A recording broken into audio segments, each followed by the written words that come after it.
Okay, so today I had another Uber rider that just further solidified that I am doing the right thing and quitting my nursing job and going as a full-time Uber driver. I had this beautiful young girl get in my cab and we were just like talking like, oh yeah, this rain sucks because, you know, as you see, it's been fucking raining every day in Florida for fucking ever. It just won't stop. It just won't stop. And she was kind of quiet and withdrawn. She was just going to work at like a little restaurant or whatever. She was a little Muslim girl. She was so beautiful. I just loved her. I could tell she was kind of sad, and I was just like, hey, you know, you want to hear my story? And I was like, I used to be a nurse, a microbiologist. I've never worked as a microbiologist. You know, 6-year degree, doesn't pay shit. And I was talking to her. I was just like, yeah, you know. She's like, you're a nurse? You're a microbiologist? And you're driving Uber? And I'm like, yeah. I was like, I'm 40, and I decided that I don't want to do anything anymore. I don't want people to tell me what to do. I just want to do my own thing. I was like, I'm happiest in the Uber. I was like, I do my own thing. I do what I want to do when I want to do it. I wear what I want to wear. I was like, I was in the military. I was traumatized by an NCO. I was like, I was raped as I was a teenager and as a nurse and in the military, and I was in martial arts and all this shit. I said, I've never been able to wear makeup. And I was like, look at me now. I'm wearing makeup. I said, and I never got to wear dresses, and I never got to do my nails, and I never got to wear jewelry. I said, and now I do. I said, I'm 40. I've been working 50 to 80 hours a week, wearing what people tell me to wear, doing what people tell me to do, taking breaks when people tell me to take breaks. No. I said, in Uber, I do what I want to do. And I fucking love it. I was like, it's so liberating. And she's like, she started to cry. She's like, I needed you today. God sent me to you. And I'm like, yes. I said, I feel like doing Uber is my God's mission. I said, I've saved people's lives in here. I had a young man who was going to kill himself. And after talking to me, he felt better. And I hugged him and we cried. He missed his mom. He was here for college and he missed his mom, and I mom jacked him. And I was like, I know this sounds crazy. I was like, but I feel like Uber's my calling. She's like, you're not crazy. I'm like, I feel like I'm crazy. I was like, God talks to me through music. She's like, I love your energy. I'm like, oh. She's like, girl, you should write a book. And I'm like, oh my God, that was supposed to be the title of my book. Just further tells me that my mental health is more important than my jobs. Everything is just more important than, I'm doing the right thing. I'm doing the right thing. I'm taking care of myself. I'm doing self-love. I dyed my hair. Remember the other day I dyed my hair? That first video I made, my hair was all reddy and like gray and half purple. When I met John, after my 7-year sabbatical from being with a narcissist, when I met John, my hair was like 90% gray. And for so long, I just decided to let my hair grow. And I just had so much gray. I just wasn't dating. I was like, fuck it. Why am I going to waste my time and my energy dyeing my hair? And when I met John, he's like, oh, you should dye your hair. It'd be so beautiful. And I'm like, you know what? I dyed my hair like a couple years ago, purple, and then I let it fade back to gray. I dyed it bright purple when I met John, and I loved it. It was like so gray. I'm sure my friends remember. I was like sending them all like that, you know, sexy selfies. Well, it got all gray again. It faded, and for the last couple of weeks, John's been like, oh, you know, like we should dye some hair. You should like dye your hair. But I had started a new job, and I was like, I really shouldn't do anything too wild or colorful, you know, starting a new job. Well, about a week before John and I broke up, we were at Publix. He's like, oh, we should buy some hair dye. And I'm like, no, you know, I'm not gonna waste my money. Plus, you know, starting a new job and everything. Well, so of course we broke up. So what's the first thing girls do is like they fucking dye their hair, like, you know, knew you, knew me, whatever. Well, today I had to go over to John's house because I had to drop off a phone to his roommate because he had John's old phone, which John didn't pay, so it went off. And his roommate, who I fucking love to death, he's a tattoo artist. He's looking for a job. And I'm like, I had paid for a line for John, and when we broke up, there was things in his phone that I just didn't even want to see. And he's like, you're not going to understand half that shit in there. And I'm like, you know what? I don't even want to see it because it's just going to make me more angry. So when I was driving down I-4, I just fucking chucked his phone out the window. Fuck it, right? So I went to AT&T today and I changed the number, and I got an old phone for Danny. That's his name, Danny boy. So driving there today, I was like, at first I was all fucking nervous. Like, I don't want to go there. Like, that man fucking scared me. Like, his narcissistic fucking ass. Yeah, he's a narcissist. John. Whole story about John. One day. I'm going to give you all the deets. How did I get another fucking narcissist? I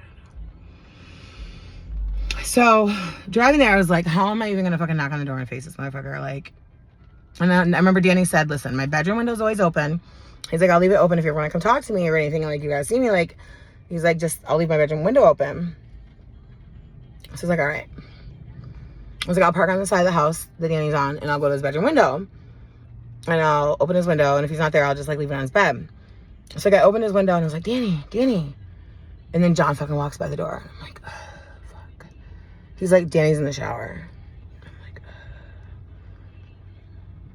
ugh. So I left the window open, and I left the phone on his pillow on his bed. And then I go to my car, and John's sitting on the front porch.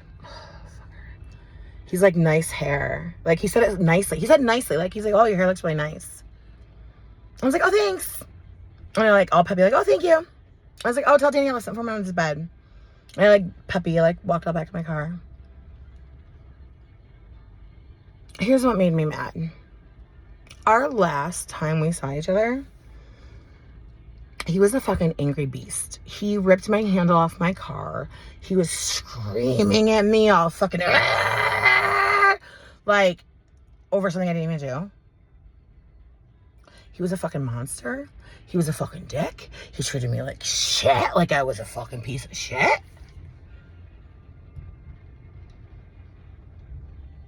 Like I was garbage.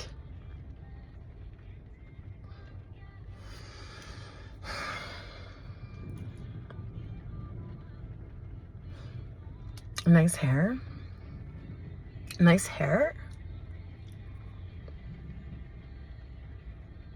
So for the last like day and a half, 2 days, I've been watching like Facebook reels about like narcissists and like how to handle them. Even though I had one, like I didn't have one that stayed in my life because I got a 15-year restraining order on him because he was fucking psycho.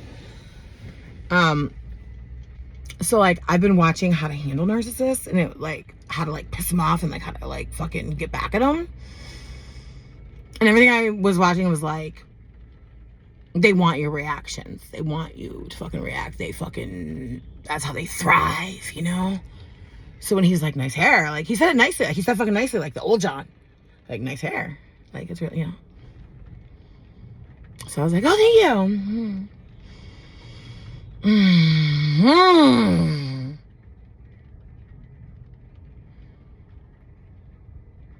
I just got in my car. I drove away. I texted Danny and I was like, you know, I hope you can get a job because, you know, with John's fucking phone dying, Danny can't get a job. And Danny needs to get out of there. Now that Danny's seen the real John, Danny needs to get the fuck out of there. And that's why I got Danny a phone, because Danny was looking for a job. I had just taken Danny around to like 20 tattoo up places. And he just put his application in like 20 fucking places. And then the fucking John shuts the phone off.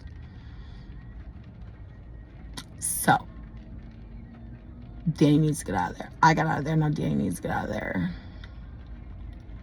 I am not letting that narcissist take down 2 fucking people. He didn't take me down, but no, Danny's a good person. Fuck that shit. I'm gonna get Danny out of there. And John can fucking fuck off. Oh, anyways, so I told Danny, I was like, well, I went back there later after getting out of the shower and I went back to his window and Danny was in his room. I was like, so I want to make sure you got the phone. He's like, yeah. He's like, getting ready to go to the Colombian game because like, I guess it's like the last night of the Colombian game or whatever. And he's like, yeah, I got it. Thank you so much. He's like, I was going to text you in a minute. He's like, I was like, I'm going to change my number tomorrow. I was like, I do not want you to give my number to John. And I'm starting my new life tomorrow. So I'm not going to talk to you about John. I don't want to fucking know anything about John. And I told him I quit my job. I was like, I'm going to be doing full-time Ubering now. So I'm starting my new fucking life. And hopefully Danny can get the fuck out. I got the fuck out. And I am so fucking happy. Oh my God, I'm so happy. I will update you on tales of my Uber. But like I said, I got another girl who just further solidified that I am doing the right thing. I am fucking rocking this life. And it can't nobody fucking hold me down, bitches. I am doing the right thing. This is my mission. God needs me in this Uber changing lives. This is where I belong. I am God's fucking angel. Money be damned. It's not all about money. This is where I belong.